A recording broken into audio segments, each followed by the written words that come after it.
All right, let's get into it. Today, we're breaking down China's incredibly ambitious 15-year plan for automotive powertrain technology. We're going to dig into the strategy, the targets, and the real drivers behind a blueprint that looks set to completely reshape the global car industry. Okay, so let's dive right in.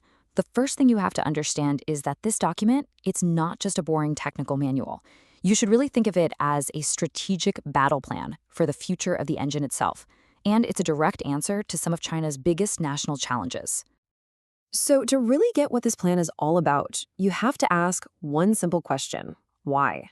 What's driving all this? And the entire roadmap is basically built around three core national goals. This isn't just about tech, it's about strategy. So the big takeaway here is that this isn't just about cars. It's way bigger. We're talking about a plan that weaves together climate goals, national security, and raw economic ambition. It's all connected through powertrain technology. And notice, it's a really diverse strategy, not just a single bet on pure EVs. Okay, now here's where things get really interesting. You might think a 15-year plan starts from scratch, right? Well, not this one. Our analysis shows China is actually starting this race from a position of, frankly, shocking strength. They're already ahead. And this chart right here just says it all. Look at this. The goal for hybrid engine efficiency they set for 2025, it wasn't just met, it was smashed a full year ahead of schedule. That tells you everything you need to know about the incredible speed they're moving at. And this slide, honestly, this is a huge deal. For decades, when you thought about super efficient engines, you thought of Japan. But look at these numbers. Chinese companies have now officially taken the lead. The roadmap itself calls it a blossoming of 100 flowers, basically an explosion of new, innovative designs that are setting new benchmarks. But, the plan isn't just puffing its chest out. It's also brutally honest about where the weak spots are. And the big one they call out is commercial vehicles, especially heavy-duty trucks.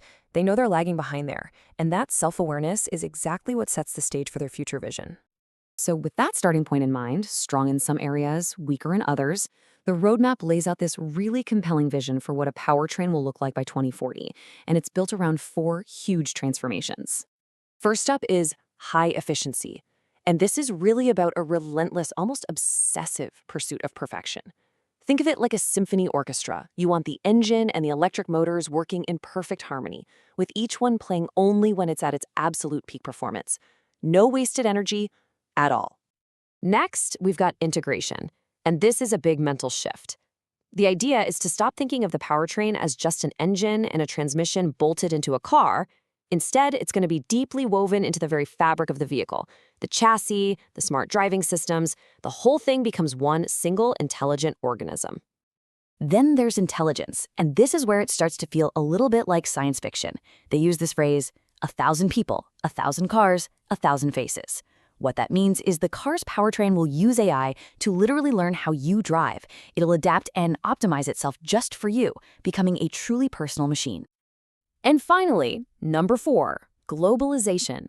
This is the end game. The ultimate goal here is to make these advanced powertrains a global brand, a symbol of quality and performance that people all over the world recognize and want. It's about becoming the new benchmark for everyone else. Okay, so that's the vision. High efficiency, integration, intelligence, globalization. Sounds great, right? But how do they actually plan to get there? Well, the roadmap lays out a really clear 3-step journey from now until 2040. And you can think of it like training a world-class athlete. The first phase, up to 2030, is all about building the muscle and bone, perfecting the physical hardware. Then, phase 2, until 2035, is about installing the intelligent brain. That's all the AI and software. And the final stage, leading to 2040, is about achieving total self-mastery, complete independence in every single core technology. All right, let's get into the nitty-gritty. Let's look at the actual numbers, the hard, non-negotiable targets that will define whether this plan is a success or not. This is what they're measuring themselves against. Okay, one of the biggest headline goals is this one, pushing the thermal efficiency of their dedicated hybrid engines past the 50% barrier. Now, to be clear, that is a massive, massive leap for internal combustion engines. It's about squeezing every last drop of energy out of the fuel. And this next number really shows that they're focused on what matters in the real world, not just in a lab. The goal is to have the engine running in its most efficient mode 90% of the time you're driving. That translates directly to better fuel economy for you, the driver, every single day. And as you can see from this table, this isn't just about one thing. It's a relentless step-by-step push for improvement across the board. From passenger cars to giant heavy-duty trucks, every single component is targeted for continuous improvement, year after year after year. So when you put it all together, what you have is this remarkably clear, confident, and honestly, based on their track record so far, a very credible plan to become the world leader in this really critical technology. So, what are the big takeaways here? First, this is a realistic strategy.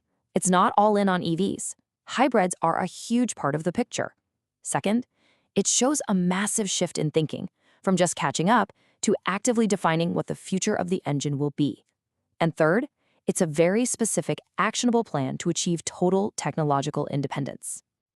And that leaves us with one final big question. This plan is a technical masterpiece on paper, but it's not going to happen in a bubble. How is this whole blueprint going to interact with the messy world of geopolitics and global supply chains? Because, as we know, a technological breakthrough is often just the beginning of a much, much bigger story.